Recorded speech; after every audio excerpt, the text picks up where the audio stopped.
Greetings everyone. Thank you for asking this question, as this is one of the most frequently asked questions here on the channel. Welcome to my essay, What is the Road to 100? If you don't have time to listen to all of this, then your answer is that the Road to 100 is my long-form review of Code Vein to test, show, experience, and reveal everything possible that I know about Code Vein, to attempt to resurrect this game from the horrible review spam we received after launch. That's a long run-on sentence, I know, but I felt that Code Vein was always misunderstood. If you didn't figure this out yet, this is going to be more of a story time with Owen in audio form, so you can go about your daily activities with me blabbering away in your ears.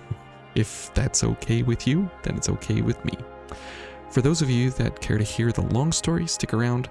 So let's start this discussion at the beginning of my journey in Vein. I had never played a Souls game before, quote-unquote Souls game. Jumping into Vein was a very odd decision for me. Prior to 2019, I had never watched anime either. I had been in school for what felt like an eternity, so I never really had hundreds and thousands of hours like you all do to play through games and become super masters of anything or everything, right? I played a few online shooters here and there. I was never any good. I always got destroyed. This led to me starting to avoid playing games and finding other things to do, such as carpentry, metal smelting, and various other little hobbies here at home that didn't have anything to do with like multiplayer. I also picked up a lot of board games because those are a lot of fun, because you're actually playing with people in real life who you can talk to and have relationships with, and instead of a lot of online entities that, never went anywhere. However, I was a massive StarCraft fan ever since the first one released way back in '96, and so all of my prior experiences with games had nothing to do with the Souls formula of slow, clunky combat, of attack, retreat, parry, attack, retreat, manage stamina, so on and so forth, or the horrid experience I had with Dark Souls that you guys wanted me to play it, and I did, and I regret it every day, but I'm just that guy, so sorry, not sorry.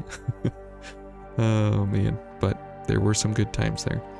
So my palette, so to speak, was very bare and clean coming into Vein. I had no preconceived ideas or requirements or wishes or anything of the sort. I had watched a little bit of the RWBY anime show before September of 2019 when Vein launched, but I did enjoy a little bit of the first few seasons, but quickly lost interest in the show altogether. However, if any of you remember anything that happened before 2020, wink wink, God Eater 3 was going to be releasing roughly around the same time as Vein was. I had the choice before me of either buying Vein or God Eater 3, since I was fairly new to this anime style scene, and the art style was very, very, very recent to me in my spelunking voyage with RWBY, and that piqued my interest that I could, quote-unquote play in an anime, essentially. Basically play my visual experience. Kind of an interesting twist that I had never thought about before. So I watched a few folks who were playing God Eater 3 on PC before Vein released, and it just felt a little bit paced wrong for me. It was a little bit too fast. I wanted something a little more deliberate. Since I had also played the Darksiders series, that was a little bit faster than the Darksiders series, and so it wasn't to my liking as much. So I took the plunge and I bought Vein instead of God Eater 3. I went all in, not knowing anything about what I was getting. I bought the deluxe package, pre-launch download, the works. Okay, so that's a little bit about how I got into Vein. Obviously, I wasn't in the YouTube scene or anything like that at that moment in time, and to be honest, I don't do social media at all, but I was very interested in what everyone else was saying about it, so I watched the Fightin' Cowboys playthrough of his 100% run, and he was showing all the pickups, the veils, the weapons, the codes, etc., those kinds of things, and this really didn't mean anything to me since Vein wasn't out yet, and he was just mainly showing the Zweihander play with Queenslayer and all the locations of everything. So But it still intrigued me very much, as the Zweihander was never a weapon I utilized when I played my first several playthroughs, and I still don't prefer it to this day. So it was different and interesting to watch his run. As he was a reviewer of sorts before the game released, he kind of had a pre-launch title or something. This also gave me some interesting background before I picked it up. Once I started playing through Vayne though, the mechanics were completely secondary, as I was fully wrapped up in the story and characters. I was hooked, I was bought in, I was all the way going on this story, and what hooked me so much was the bizarre start to the game. What is the miasma? Who's Io? Why is the landscape broken? What are codes? What are gifts? How are we invincible to evade death, right? Because we rebirth all the time. What are blood beads? What are the springs?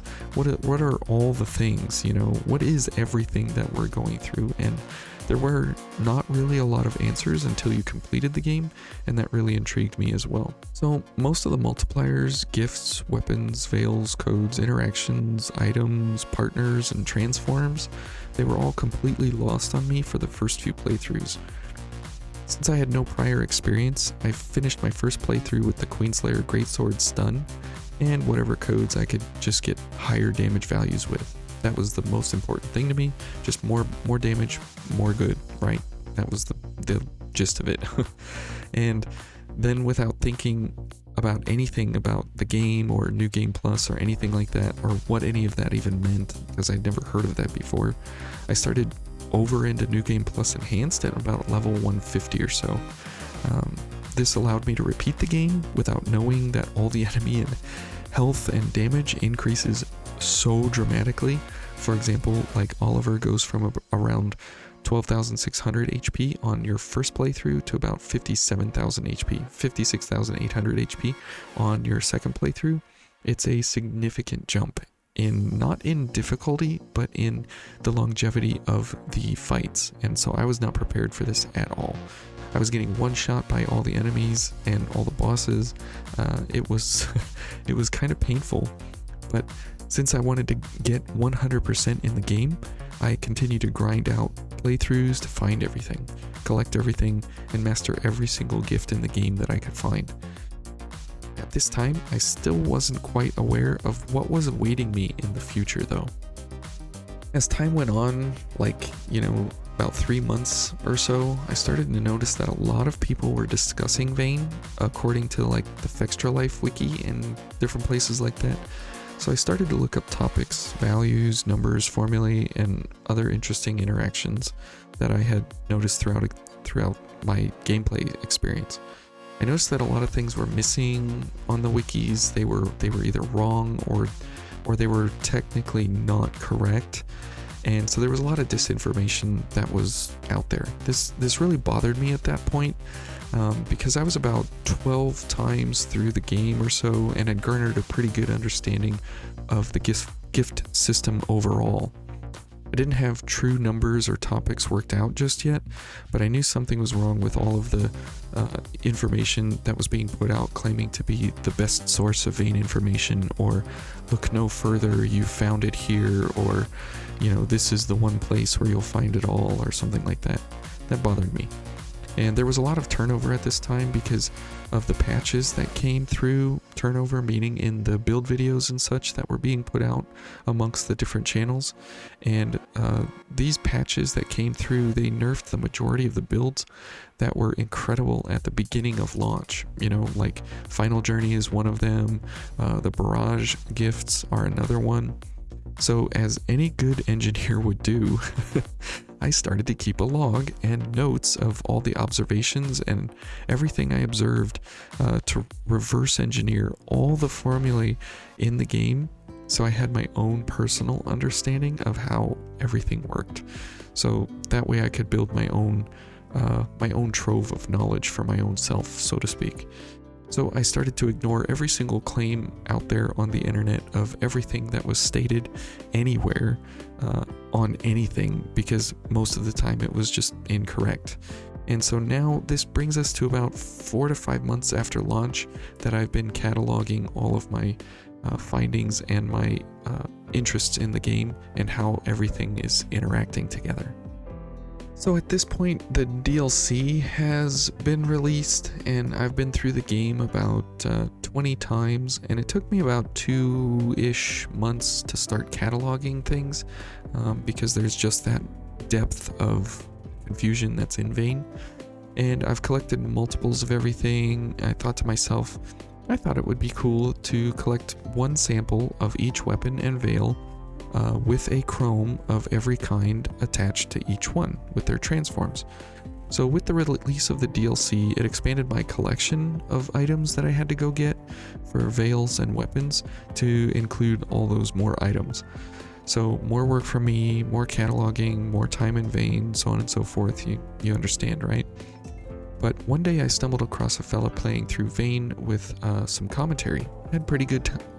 Had pretty good commentary, and I really enjoyed just listening to him while I was either at work or at school or so on and so forth. It helped pass the time. And you might have heard this, but these were my first dealings with Megatech, and he's one of my most faithful subscribers even to this day. So, and I'm still even friends with him offline, not related to YouTube or anything. So really cool guy. So, but since I love the game so much by this point, I drew up enough courage to actually use the chat feature during one of his live streams. And before this, I'd never used anything on any media platform ever. So he actually responded to me, and I felt like I was on top of the world, that I was able to talk to someone somewhere in the world about Vayne, and that was just mind-blowing to me. I know, I'm an old dinosaur, but what can I say? He started to engage fairly regularly with me and ask questions about things he'd heard before about Vayne, but most of this was just basic chit-chat about locations, multipliers, etc. Nothing too involved or crazy. But there was a time, though, later in, February 2020, early March 2020 maybe, where we started to discuss speed kills on different bosses, and I mentioned to him that it's possible to speed kill all the bosses in under 20 or 10 or 5 seconds on max difficulty, and he said he would love to see that because there wasn't anything like that on YouTube at the time. And I mean, nobody was putting out content about how to quickly kill bosses or quickly run through things unless it was like Final Journey and Zweihander, right? Basically following the same formula that Fightin' Cowboy had kind of laid down at the very beginning of launch. And I told him that's not really possible for me to show him anything, because how would I do that? Because I was in school and my internet inabilities were non-existent to ever try to put something like that up on YouTube. And so we just continued to chat on his live streams, but it started me thinking that if he would like to see it, maybe he doesn't know how to do it, and I could help him out, right? So if you look on the channel nowadays, there are several speed kill playlists on the channel, and this is how those listings came to be. I found the Windows screen recorder, and I found a mic on my phone, and a merging software where I could put the audio that I was recording over top of the video that I was also recording. So I would record one, I'd record the other, and then I would stitch them together. I had to attempt to merge that audio and video together and then render it somehow, and then upload it to my YouTube account that I didn't even know existed at the time. It was all so very foreign to me. But once I got my first video up, I notified Megatech on his next stream, and he thought it was great. He was like, wow, this is amazing that you can actually kill these bosses this fast. And if you go back and look at some of those comments, you'll notice that he's on all of those very early videos. And those were our first interactions together. So I uploaded another video and another and another and another and another. And then we started to chat more and more on his streams. But then the big COVID started stirring up hard around the beginning of April 2020 or so. But I was still sequestered away with school and such, so I really didn't have any disruption to my daily routine at the time, and thus began my YouTube channel. So after doing many speed kills on the channel, and listing the multipliers in the descriptions, you know, it really occurred to me that I haven't really explained anything. I haven't talked to the community. I haven't talked to the people in the comment section. I've been trying my best to answer the questions in the comment section, but it's like one person at a time that I'm relaying this information to. And so there's so many crazy various multipliers that are in Vayne and how they interact, which most of you are aware of nowadays, but many of which were not known at the time or written anywhere. So as Vayne started to lose its core audience from the 1 million plus downloaded copies that were sold or downloaded or whatever that Bandai had claimed, and the awful DLC launch, I thought it a benefit for those still dedicated to know everything about the game that I could explain. So I grabbed my trusty little notebook that I'd been keeping explicit records in and started a playthrough with no commentary. And you might ask yourself, well, what's the point of that if you notice that nobody's talking about this? Well, this was starting out my 21st run of the game, and it was simply to show builds and just some of the fast kills in action instead of just here's a boss, here's a kill, end of video. However, I thought that to be a little too boring, since the whole point of telling people was to actually tell people, you know, something they didn't know or couldn't get from a wiki or other places. And sometimes when you hear it from someone, it sinks in a little bit more than it normally would if you're reading it or something like that. So I grabbed an even worse microphone to record audio and video simultaneously. I mean, I am moving up in the world at this point. So if you listen to video entry number 11 in the Road to 100, that's when I got my first mic and video over each other, where I was still recording stitched. But then there was a point, I believe it was around 30 or so, where I did a live stream. It was my first live stream, and I used the mic and the video at the same time. So pretty ridiculous for me, you know, and for most people on the internet these days.